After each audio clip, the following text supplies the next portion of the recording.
Hello everyone, welcome to our new video. दोस्तों, exam time करके एक प्लेलिस्ट आपको मिलेगी जिसमें आपको एग्जाम के पॉइंट ऑफ व्यू से वीडियो मिल जाएंगे, ठीक है।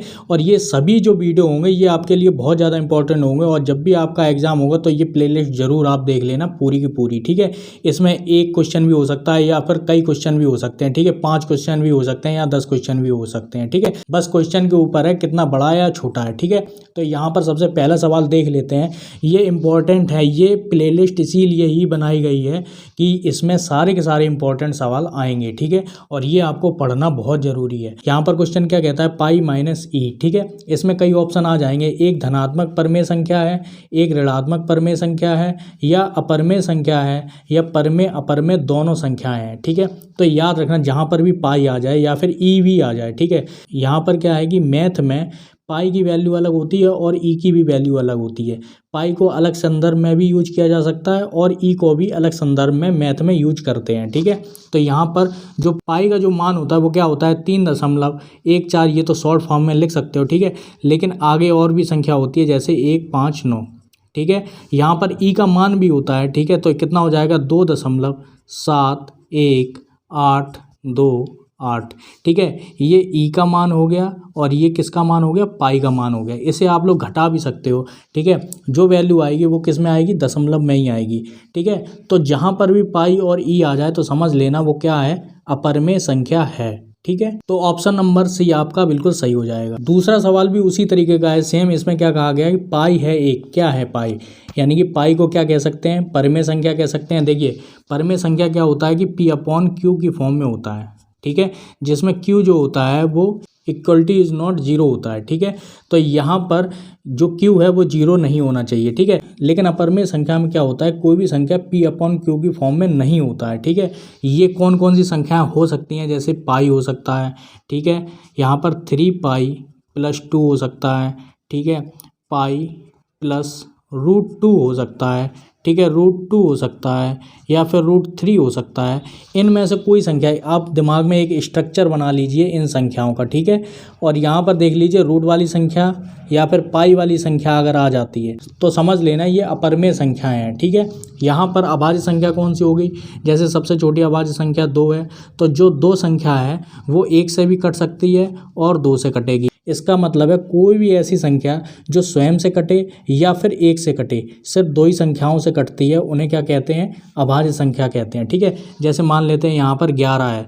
11 किससे कटेगा, या तो 1 से कटेगा या तो खुद 11 से कटेगा, ठीक है। ऐसी संख्याओं को क्या कहा जाता है, अभाज्य संख्या है। पूर्णांक क्या होता है, पूर्णांक 1 होता है या फिर -1 भी हो सकता है, 0 भी होता है। तो पूर्णांक का किस तरीके से बनता है, जैसे मान लेते हैं यहाँ पे 0 कर देते हैं, 1 2 3 4, ठीक है। यहाँ पर समझाने के लिए मैं आपको बता रहा हूँ, -1 -2 -3, ठीक है, -4, इस तरीके से। तो ये सारी जो संख्याएं हैं आपके सामने ये क्या है, पूर्णांक है, ठीक है। तो पाई एक क्या है, पाई एक है अपरमेय संख्या, ठीक है। इस सवाल को समझ लेते हैं। यहाँ पर क्या है, एक परमेय संख्या 5/19 वहाँ इसके योज्य प्रतिलोम, योज्य प्रतिलोम।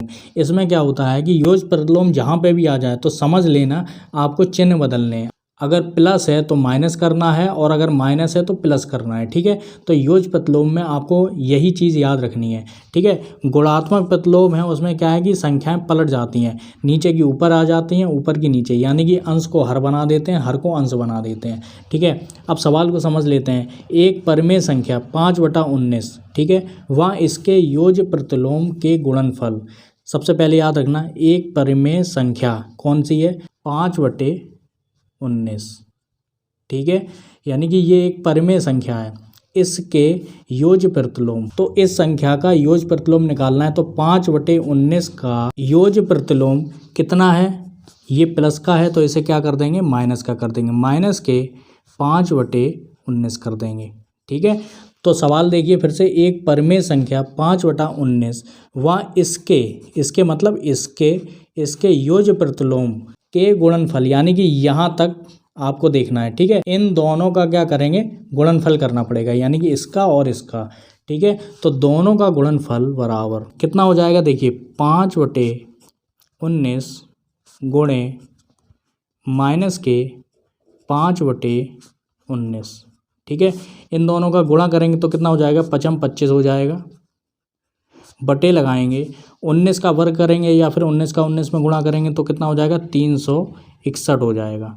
ठीक है, यहाँ पर ये माइनस लगा देंगे। अब हम लोगों का आगे क्या सवाल था, का गुणात्मक प्रतिलोम बताओ। ठीक है, इन दोनों का गुणनफल करने के बाद इस संख्या का गुणात्मक प्रतिलोम बताना है। ठीक है, तो -25 बटे 361 का गुणात्मक प्रतिलोम कितना हो जाएगा, इसको उल्टा कर देंगे 361 बटे 25, माइनस को इस तरीके से लगा देंगे, माइनस कहीं नहीं जाएगा। ठीक है, तो गुणात्मक प्रतिलोम में क्या होगा, संख्याएं पलट जाएंगी। ठीक है, और योज्य प्रतिलोम या फिर योग प्रतिलोम में क्या होता है, चिन्ह बदल जाते हैं। ठीक है, तो यही आपका क्या हो जाएगा, आंसर हो जाएगा। ऑप्शन में आप लोग देख सकते हो ए ऑप्शन आपका सही है।